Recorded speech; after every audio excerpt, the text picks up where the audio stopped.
If you look forward to the Jon Jones vs Francis Ngannou fight, then be sure to show this by smashing the like button. It is not our ability to lose, but our inability to grow from losses that break us. In the case of the Predator, Francis Ngannou, he suffered a soul-crushing beating at the hands of champion Stipe Miocic in their first outing.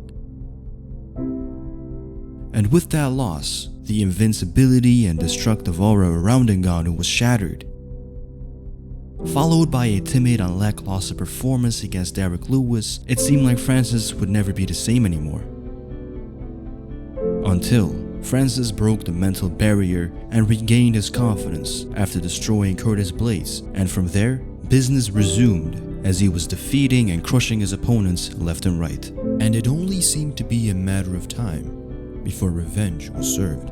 Going into his rematch with champion Stipe Miocic, Francis completely destroyed Stipe and was crowned the new heavyweight king. However, as it always has been, there are challengers lurking in the shadows, waiting to strike. This challenger, however, is one of a kind. He is the greatest light heavyweight champion of all time, Jon Bones Jones. And on the surface, there seems to be no hope that Jones can defeat the seemingly unbeatable Ngannou. But if he does, Jon Jones will become truly the greatest of all time. Ultimately, it is time that will tell the tale of these two fighters. Until then, I thank you for joining me once again, and welcome back to Keenan K TV.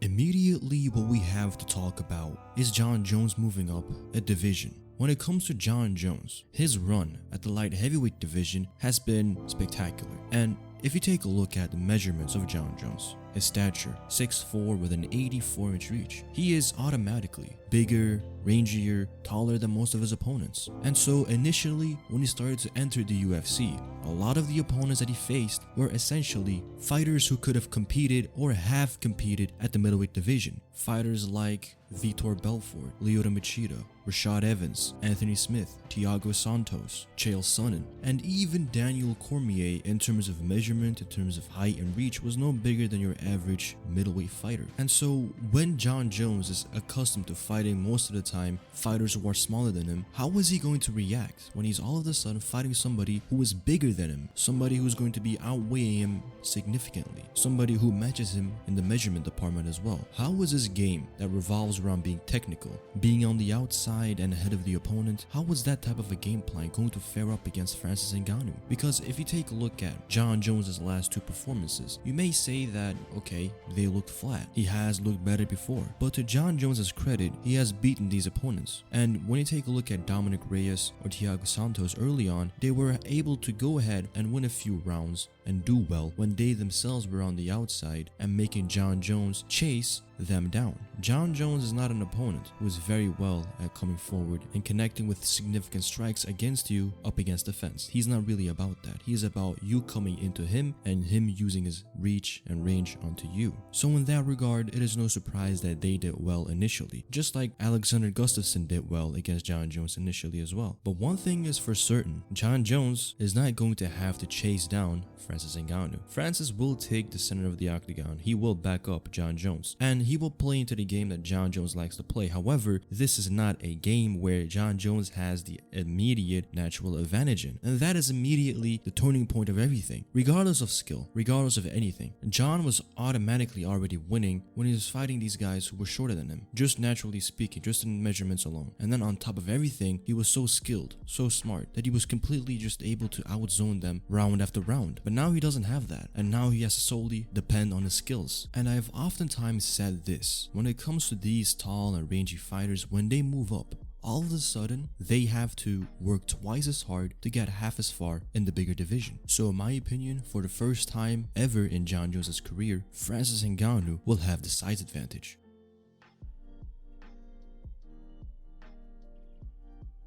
At this current stage of Francis Ngannou's career, he is better than ever before. He has learned from his loss against Stipe Miocic and Derrick Lewis, and he has become a way better fighter. He has been able to trim down and lean down a little bit and come in lighter than he usually was. He has expanded his arsenal and has become a way better counterpuncher, has way better leg kicks now as well, and seems to have fixed for the most part his ability to pace himself and go a longer fight. It doesn't necessarily mean that he's ready to go 5 rounds at a high pace. However, I do believe that at this stage of Ngannou's career, he's more ready than ever before to go a longer fight. And that is a very crucial factor going into a Jon Jones fight. Jon, previously against many of his opponents, he has been able to compete against them in a close round. But he has shown that he has been able to adapt and overcome all sorts of adversity, and he has also been able to outpace his opponents for the most part as well. So Ngannou has to be really aware. But let us now move over to the most important part and reason why Ngannou can beat Jon Jones.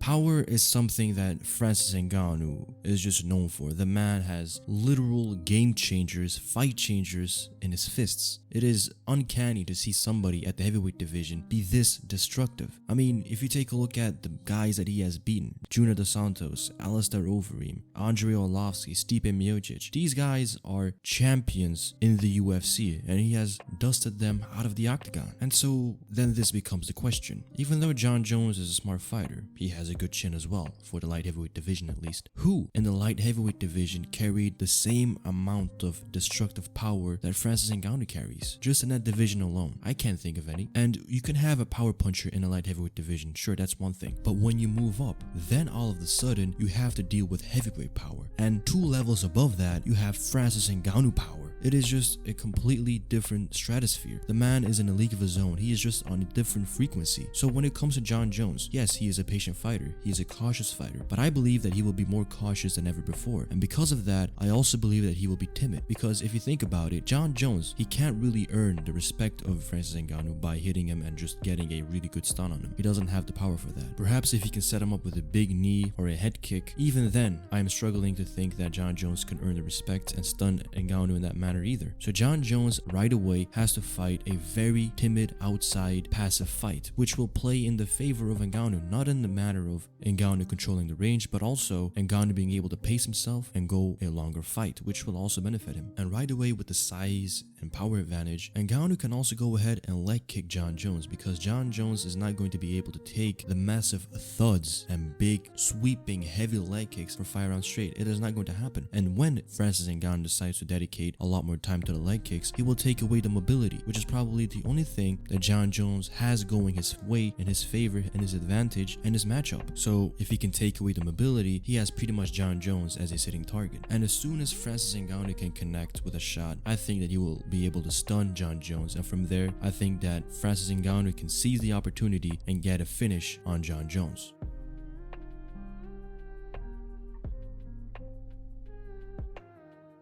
And now also that Jon Jones is older, he is going to become naturally slower as well. But when you take him and move him up and make him heavier, he will become even more slow. And as a fighter ages, one starts to question their durability. Now granted, Jon Jones has barely taken any real damage inside that octagon, so I don't really think he's going to be a chinny fighter by any means necessary. But you don't have to be a chinny fighter to get knocked out by Francis Ngannou. So ultimately, in the end, only time will tell what will truly happen. For now, this was why Francis the Predator Ngannou can defeat Jon Bones Jones. Leave in the comment section down below who you think will win come fight night. And as always, I have been Keenan from Keenan KTV, signing off. Later.